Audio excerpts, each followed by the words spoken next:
Sa bawat gabing tahimik, sa ilalim ng malamlam na liwanag ng buwan, ay may Diyos ang nagbabantay. Si Mayari, ang Diyosa ng buwan. Sa kanyang sinag, natatagpuan ng mundo ang kapayapaan. At sa kanyang katahimikan, nagtatago ang mga kwento ng bathala. Siya ang sagisag ng kagandahan, karunungan, at kapatawaran.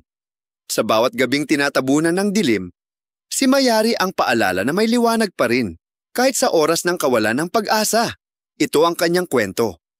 Isang alamat ng kapatid ang nagbangayan, ng sugat na nagbunga ng kapayapaan, at ng Diyos ang nagningning kahit sa kawalan ng mata. Noong unang panahon, bago pa lumitaw ang mga tao, tanging katahimikan at liwanag ang nasa kalangitan. Sa gitna ng walang hanggan, lumitaw si Bathala, ang pinagmulan ng lahat. Mula sa kanyang hininga, isinilang ang tatlong ilaw. Apolaki, ang araw, masigla, mainit at matapang. Mayari ang buwan, marikit, marunong at mapayapa. At Tala, ang mga bituin, masayahin at tapat na tagasunod ng langit. Sila'y magkakapatid, mga Diyos ng liwanag. Ang kanilang mga sinag ang bumuo ng unang umaga at unang gabi. Ngunit sa puso ng mga Diyos, naroon din ang pagnanasa sa pamumuno.